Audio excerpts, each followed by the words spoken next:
Voilà, de retour à notre magazine de télévision. Madame, monsieur, encore une fois, bonjour ou bonsoir, où que vous soyez actuellement dans ce bas monde. Ça nous fait plaisir, évidemment, de vous présenter ces émissions qu'on parle de l'Afrique ici à Montréal. Aujourd'hui, nous recevons Diko Fils. Ouais. Diko Fils, artiste, évidemment, qui nous vient du Burkina Faso, si je ne m'abuse. Ouais. Vous êtes là depuis déjà quelques temps et on vous voit partout. Vous circulez partout, on entend votre nom partout à Montréal. Qu'est-ce que ça vous fait? Ça me touche beaucoup. Ça veut dire que je n'ai pas fait un mauvais choix.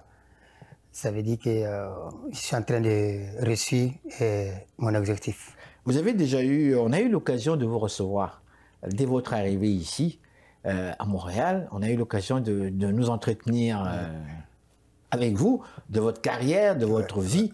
Vous êtes un homme absolument exceptionnel. Vous avez fait beaucoup de choses. Vous avez quand même voyagé un peu partout dans le monde. Pourtant, vous avez décidé de vous arrêter ici à Montréal. Qu'est-ce qui vous a autant attiré sur Montréal? Bon, c'est une longue histoire. On ne peut pas tout dire à l'antenne. Juste un petit peu. Voilà, juste un petit peu. J'aime beaucoup Montréal parce que c'est une ville culturelle.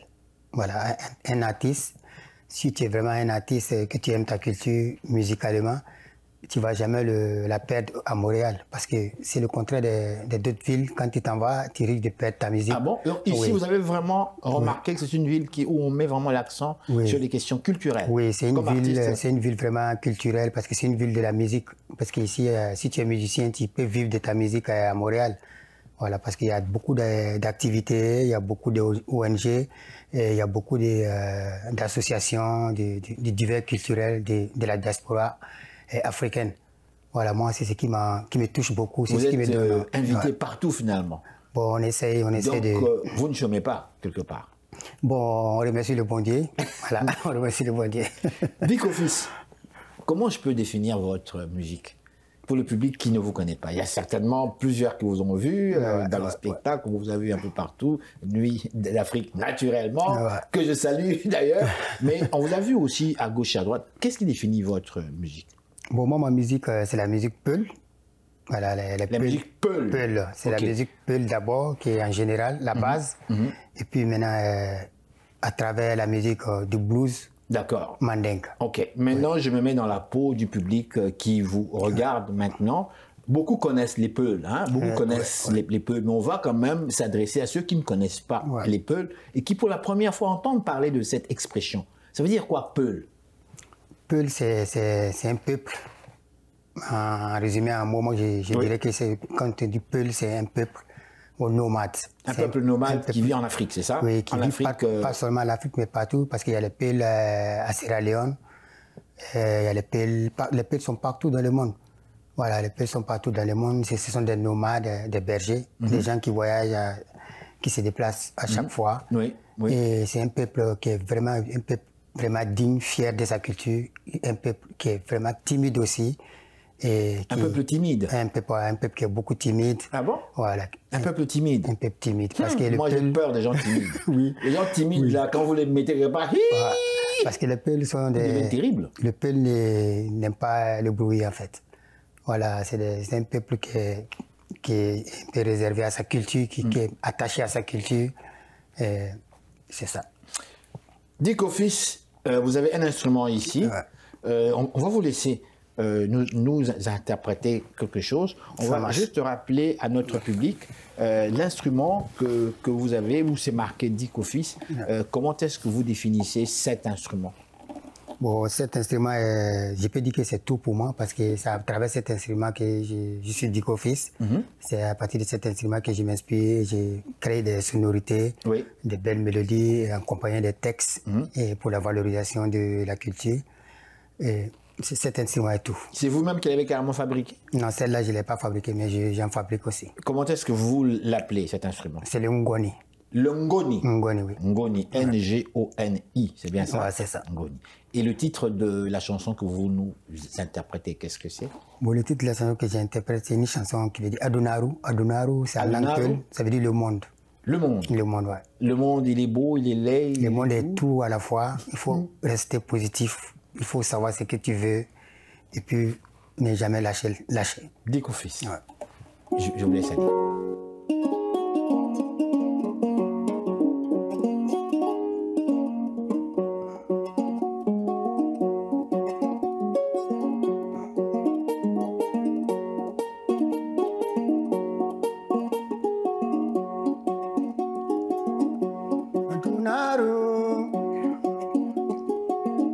Adunaro,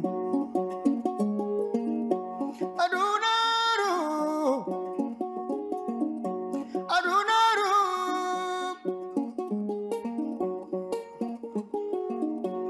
Tunyara lele di Adunaro, Tunyara lele di Adunaro. Saye irnange, saye ordore, saye sobirne, saye gorgal Adunaro.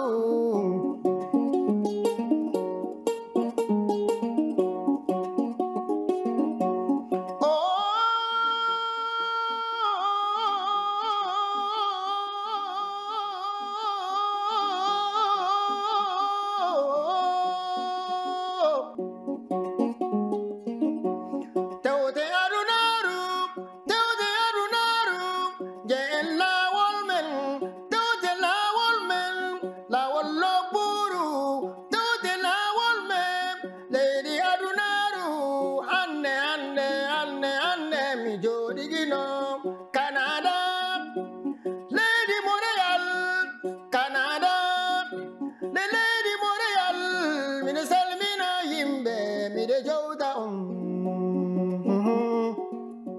Adunaro,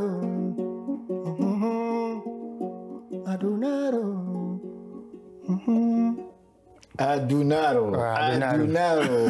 J'ai entendu comme d'abord bravo, bravo, Merci bravo, beaucoup. bravo. J'ai entendu Merci. quand même Montréal, oh, Ouais. Canada, Canada, Canada. Qu'est-ce que vous racontez là? Oui, je dis seulement que la vie, on ne dit jamais, jamais dans la vie.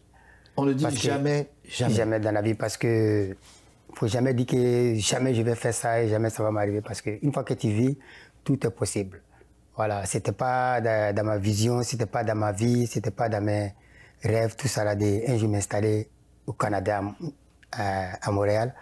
Et voilà aujourd'hui que c'est arrivé. Donc je dis, le monde nous réserve beaucoup de surprises. Donc pour vous, c'était pas un rêve Non, nécessairement. c'était pas un rêve, c'était pas dans mon Vous programme ne pensiez pas du tout venir musicalement. ici? Non, ça devait arriver, c'est arrivé. Ça s'est fait de façon quoi, spontanée. Voilà, de façon naturellement comme ça.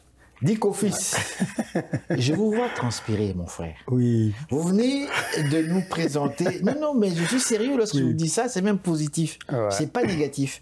Je vous vois transpirer. Ça veut dire que vous fournissez, c'est tout votre moi en vous qui sort lorsque vous interprétez votre musique, n'est-ce pas? Oui, moi, quand j'ai pas l'instrument, c'est ici une autre personne. Mais une fois que j'ai l'instrument, c'est pour cela que j'ai dit tout à l'heure que l'instrument, le ngoni est tout pour moi. Voilà, dès que je commence avec le ngoni, je deviens une autre personne. Ça Vous vient- rentrez vraiment en, voilà, en ça- complicité. en complicité avec, Juste quoi. pour situer un petit peu notre public, nombreux évidemment connaissent l'instrument ngoni, d'autres découvrent votre instrument avec un son absolument genre superbe. Juste pour nous situer un petit peu, si vous nous parliez un petit peu synthétiquement, n'est-ce pas, de l'histoire même du ngoni, le rôle même du ngoni en tant qu'instrument, que je peux qualifier comme instrument musical africain.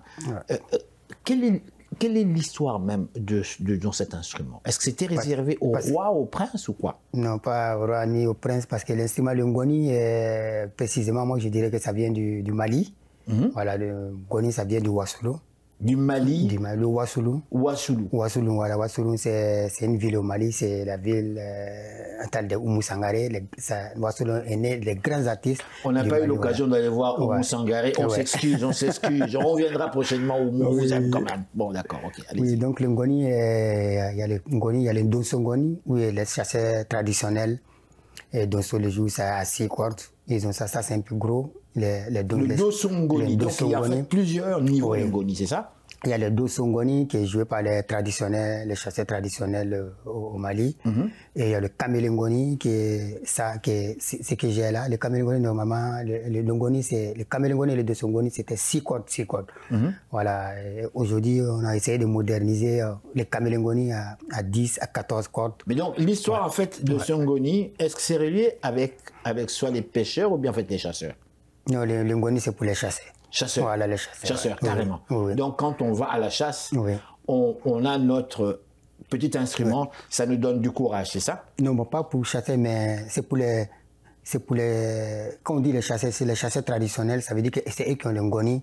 Le ngoni est fait pour glorifier des personnes. Voilà, pour dire il y a des grands chasseurs traditionnels qui sont là, qui peuvent attraper l'éléphant ou le lion et à quelques minutes quoi. Donc les Ngonifola sont là pour chanter les louanges. Voilà, de ces chasseurs traditionnels. À mater un lion. Voilà, à mater, voilà, facilement. Ouais. Moi, je le trouve courageux, quand même. Je le trouve courageux. Parce que mater un lion, mon cher. Un éléphant, non, c'est pas pour moi. C'est pas pour vous non plus. Oui. Et puis c'est une musique aussi. Kamele Ngoni, ça veut dire c'est la musique, le Ngoni des jeunes, parce que le Ngoni c'est un instrument très important en Afrique de l'Ouest, surtout au Mali, parce que le Ngoni c'était pour faire danser les gens, les jeunes filles, voilà, dans les baptêmes, dans les soirées. C'était un instrument vraiment qui était dans toutes les manifestations. Donc c'était pour faire danser aussi, quoi, ouais, c'est ça? C'était ça aussi. Dites-moi, Montréal maintenant, on va revenir un petit peu à Montréal. Depuis que vous êtes là, comment les choses se passent pour vous? Bon, alhamdulillah, les choses se passent comme Dieu le veut. Voilà, donc moi j'arrive à jouer tout doucement, j'arrive à me faire des contacts, j'arrive à me faire des relations. J'ai vu votre nom un peu par-ci par-là, dans différentes places, restaurants, un endroit comme ça, on voit, tiens, Dick Office est là, va jouer. Par-ci par-là, on voit quand même que les gens s'ouvrent à vous, ça va quand même faire plaisir. Oui, en tout cas j'arrive à aller tout doucement et je suis très content parce que cette année j'ai eu beaucoup de dates en été, j'ai des dates en été dans tout le Canada, à Montréal, à Québec, Ottawa, Halifax, Regina, partout. Donc je reviens encore, c'est une bonne décision de s'installer ici. Ouais, parce que je vois que je n'ai pas perdu votre temps, quelque part. Ouais. On avait fait une émission, il y a de cela quelque temps déjà ici, en fait, une première émission avec vous, où vous nous aviez parlé un petit peu de votre passé. Ouais. Vous avez quasiment fait le tour du monde, vous. Vous avez voyagé, vous avez... Pouvez-vous nous ramener un petit peu vers cette époque-là? Oui, en tout cas, j'ai voyagé. J'ai eu la chance... Où êtes-vous allé, comme ça? Et dans quelles circonstances? Partout dans le monde. Partout, où ça? Musicalement. Je suis allé aux États-Unis plusieurs fois. Et je suis allé en Europe. Bon, en Europe? Ouais, en Europe. Même l'année passée, j'ai fait une tournée. J'ai joué en Europe, j'ai fait une tournée en France d'abord. J'ai joué à Belfort, j'ai joué à Chambéry, j'ai joué à Marseille. J'ai joué dans plusieurs villes en France et en Suisse aussi. J'ai joué dans plusieurs villes en Suisse. En Belgique, j'ai joué à Genève. On a fait 2 dates à Genève l'année passée. En Belgique, c'est plutôt Bruxelles. Pardon. Hein? Je m'excuse. C'est plutôt Bruxelles. Ouais, c'est à Bruxelles. En Belgique, j'ai joué à Bruxelles. On a fait 2 dates là-bas l'année passée. Ok. Et, en tout cas, j'ai fait le tour du monde. C'est en Chine seulement que je ne suis pas parti.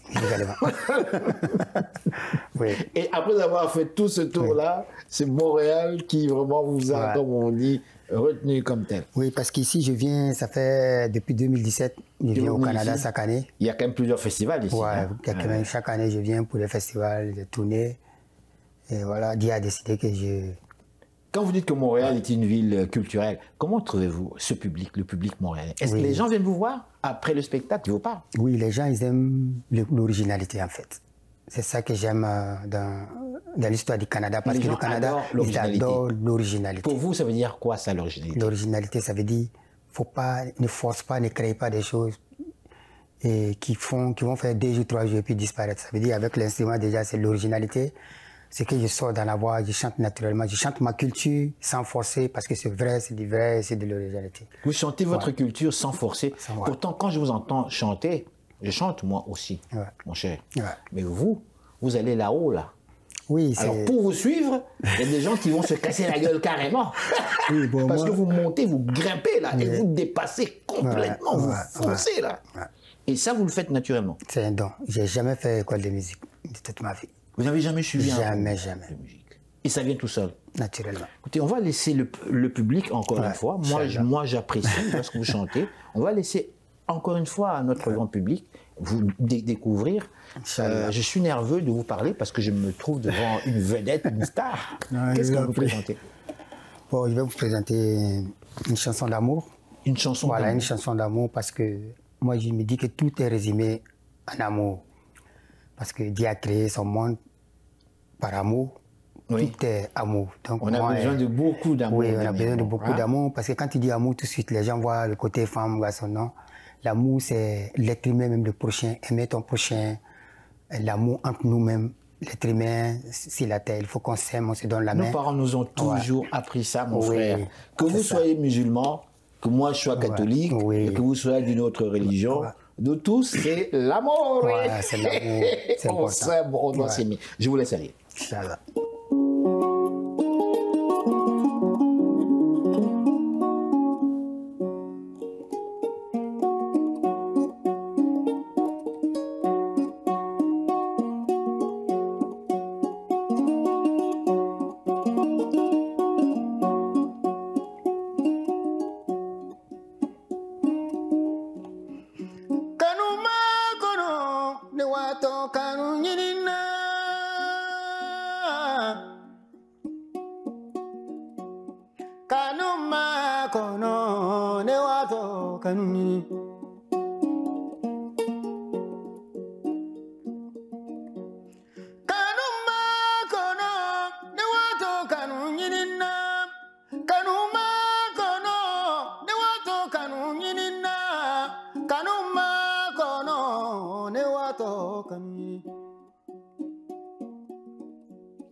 Je vous aime. Kanuma kono, Diko, fils, bravo, bravo. J'entends Kanou, même si je ne comprends pas ce que vous dites. Kanou, c'est le nom d'une femme ou c'est quoi? Non, Kanou, ça veut dire c'est l'amour. Kanou, c'est l'amour. Et ça, c'est en quelle langue? Kamignon, c'est en Bambara. En Bambara, une langue parlée au Mali. Oui, c'est ça. Ouais. D'accord. Alors, on va revenir un petit peu à vous-même. Diko, fils. Pourquoi Diko, fils? Bon, Diko, c'est mon nom de famille, qui est Diko. Fils, c'est juste un fils parce que ma maman m'appelait comme ça, mon fils.